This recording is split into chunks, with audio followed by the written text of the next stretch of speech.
Hey guys, Shot the Monkey here. So, back again with another review. This time we're doing the Tier 5 Premium Japanese Light Cruiser, the Yahagi. It was a recent ship that was released into the game with a recent update. And I've had time to play it and get a feel for it, and now I want to bring you guys a review of it to let you guys know if it's one that you should pick up or one that you should miss. Because Tier 5 is quite a clustered tier with in terms of premiums and also territory ships. There's been a few that have been there for quite some time, especially in the cruiser branch, and there's a few notable names in there that this thing has to try and compete with, and I'm going to let you guys know whether I think it competes with those ships or whether I think you might be better off going somewhere else. So first things first, we'll start with the armour layout, work down through survivability, then artillery, then talk about torpedoes, then air defence, then manoeuvrability, and then concealment last. So we're going to go through them in the same order that you see the stats in the tree if you actually have the ship owned yourself. So first of all, armour. Because it's just a light cruiser, you've only got 60mm of armour at most, and that's on the citadel plating and at the side of the vessel. The thinnest armour is 6mm, so really there's no protection on this ship whatsoever. In fact, the armour is that thin that most battleships, if they fire AP at you, can citadel you from straight through the front end of the ship, because the forend plating is only 13mm thick, so a vast majority of guns can overmatch that with AP. And if they get a reasonable angle on your side, 30mm of plating, aside from at the citadel armour belt, which is 60, is really not going to do you a whole lot of favours. And the main batteries have got 90mm of armour at the front and 25 around the barbettes. So again, your main battery is quite susceptible to damage. Even from high explosive shells can come in and they will really toast this ship, and high explosive shells will just ruin this ship. So the armour is not brilliant, but that's to be expected from a light cruiser. That's not going to save you. In terms of hit points, you're at 25,700, which is certainly acceptable. Compared to something like the Kirov, for example, that has 26,200, so you're on par with something like the Kirov, for example. And then the Exeter comes in at 29,400, to give you an example of like a British heavy cruiser that came out recently. So not bad amount of hit points, but not brilliant by any stretch of the imagination. With it being a light cruiser, there is no torpedo armor, like torpedo damage reduction or torpedo belt of any kind, so any torpedoes that hit you will do full damage and there's no reduction there. In terms of artillery, she's got 3 turrets, 2 forward, 1 aft, and each turret has 2 guns, and they are 152mm guns. The rate of fire for these guns isn't brilliant. It's pretty acceptable in terms of reload, but it's nothing amazing because she doesn't have too many of them, and a reload time of 9 seconds isn't the greatest. Her 180 turret traverse time is 30 seconds, which is pretty bad. It feels quite poor for a light cruiser, especially at tier 5. And she is entirely capable of outmanoeuvring the traverse of her own turrets if you're at full rudder to either port or starboard. Although if you're turning at half rudder, her turret traverse can beat her rudder traverse, so your guns can stay on target that way. But if you're really pulling hard manoeuvres to try and avoid incoming fire, or to try and avoid torpedoes or get round islands or anything like that, your guns will lose lock on the target and you will be firing at reduced capacity if you're able to even fire at all. Just something to keep in mind. Secondary battery is pretty poor. It's 2 twin gun 76mm turrets, 1 on each side of the ship, but they do comprise part of your anti-aircraft fire, which we'll get on to in a bit. And our main battery firing range is 14.9km, which is certainly pretty nice for a ship at tier 5. I have enjoyed that. There is one thing of note that I will mention about this ship. For those of you who are used to playing Japanese cruisers and are coming to this as a new ship, her shell speed and her shell travel arcs and her travel time is positively American in terms of the way it performs. There is a lot of arc and float to these shells, so they do take a lot longer to reach the target because they travel on a higher trajectory than most Japanese cruisers, which usually have quite a flat trajectory, and usually the shells come in quite low and quite quick, and these do not. So you're aiming these closer to the way you'd aim guns on something like the Omaha, for example, or the Mansk, or the other Omaha premium variants. So while that is the downside of that, you are going to have to get used to aiming this separately to the way you'd aim most of the Japanese cruisers in the game, including the tier 5 Tetri cruiser, the Fur Attacker. It is nice in the respect that you have that ability now in a Japanese cruiser to fire those shells over islands or other obstructions if you're firing at a longer range, and you can knock the shells over obstructions and drop them down top of enemy ships. And because it's a Japanese cruiser firing high explosive, you still have a very nice fire chance, so you can harass enemies normally that most Japanese cruisers simply couldn't, because of this change in the ballistics of the shell once they're fired from the guns. Torpedoes. This is the biggest shining factor of this ship in total. She has 4 of them, 2 launchers. They are mounted centerline on the ship, so they can be fired over either side of the vessel. So you've got 8 torpedoes in total, and they are 610mm torpedoes. They have a reload time of 120 seconds base. They've got a maximum range of 12 kilometers, and they're detected at 1.6 kilometers. However, the damage they do maximum is 17,233, which is absolutely staggering for a tier 5 cruiser. This means that these things, if you get 2 of those torpedoes to land, even on a battleship that has torpedo damage reduction, you will do some serious damage to battleships. 2 hits of these to most cruisers will pretty much kill them if they've taken even the slightest amount of damage prior to that point. And your flood chance is also quite high with these torpedoes as well. So if you are going to buy this ship, you're buying this ship pretty much just for the torpedo gameplay, because your guns outside of setting fires don't do too much damage, but your torpedoes are absolutely devastating, and you'll see that in gameplay coming up.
Right, moving on to AA defense. The AA guns aren't bad on this ship actually for a tier 5 cruiser.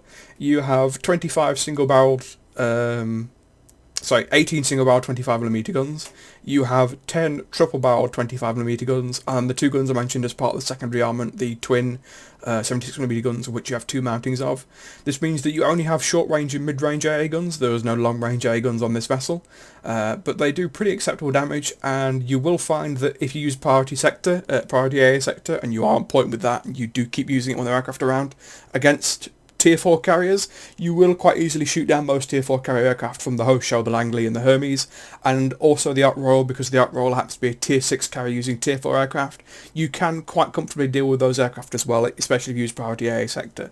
So you can provide some AA cover, but just keep in mind it's going to be quite short range in comparison to most of the ships, as the furthest your AA guns can fire out to stock is 3.5 kilometers, but within that bubble you do a pretty reasonable amount of damage, especially within 2.5 when you can get your short range AA guns firing as well. So any ships that are extremely close to you, or any attack aircraft that happen to fly over you or fly nearby you, if you can get your AA guns shooting at them within 3.5 or ideally 2.5 kilometers, whack your priority sector on them and you will do a reasonable amount of damage, and you can certainly contribute to defending aircraft or defending yourself from air attack against tier 4 carriers. Against tier 6 carriers, however, apart from, of course, with the exception of the Ark Royal, you will struggle, because tier 6 aircraft are quite capable of resisting this much damage, because although it's nice, it's not amazing. And something like the Yubari, for example, could probably perform just as well as this thing can, because of course the Yubari gets, I believe, defensive AA fire, but I may be wrong on that. The Yahagi certainly doesn't, although she does have a catapult fighter, so that can add to your anti-aircraft performance as well.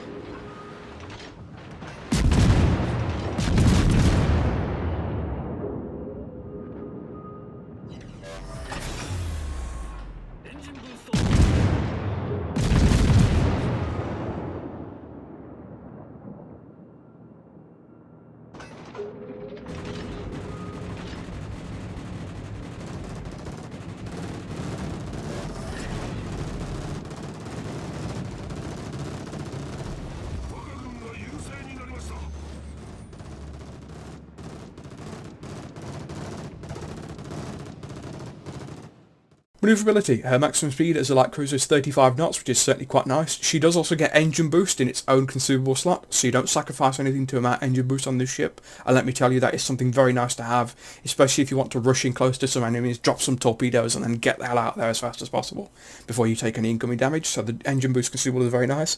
Her turning radius feels positively underwhelming. She has a turning radius of 690 meters, which actually playing the game, this ship felt really awkward to turn. I felt like I was in maybe like a fast battleship at that point, like a Scharnhorst, for example, or one of the French battleships. Her turning circle radius does not feel like a light cruiser. Thankfully, her rudder shift time most certainly does, of 5.1 seconds, as Stark makes up for that entirely.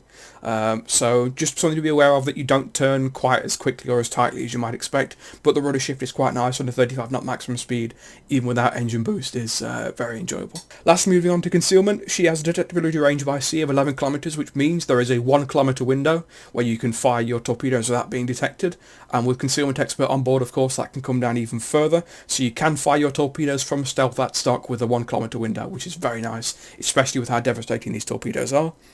Her detectability range by air is 5.1 kilometers, which again is not bad. She is a light cruiser, so her detectability range is not as bad as it would be for a heavy cruiser at that tier, something like the Fur Attacker, for example. She has a assured detectability range of 2 kilometers, and then her detectability after 5 main guns in smoke is down at 5.3, which is, again, is pretty nice. If you can get into a smoke screen popped by a destroyer, you can make use of your guns there, although they aren't the most brilliant thing in the world to use. But hey, if you can fire shots and not risk being detected and having return fire coming, that's always nice. So now that we've covered the stats, overall, how do I feel about this ship? It's interesting. It's a nice ship, but I wouldn't call it competitive. I think coming in at tier 5 and being against other ships that there are in the game at tier 5, especially cruisers, there's a lot of competition here, and there's a lot of other good ships that I think I would rather have instead of this. The Exeter, especially the Murmansk, Marblehead as well. There's quite a few tier 5 cruisers, premium and even tech tree ships that I think just play better than this. Her guns are a big letdown, which is unfortunate. I think if she had more of them or a higher rate of fire, this ship would certainly be better. But they just don't put out enough damage by themselves without setting fires to make them worthwhile. So if you are buying this ship, you are buying it just for the torpedoes, pretty much. Her consumables are pretty nice. She gets Hydro, Fighter and Speed Boost at the same time. So her consumable loadout is nice, which is another good thing for this ship. But she's just not as good as other tier 5 premiums that have come out before.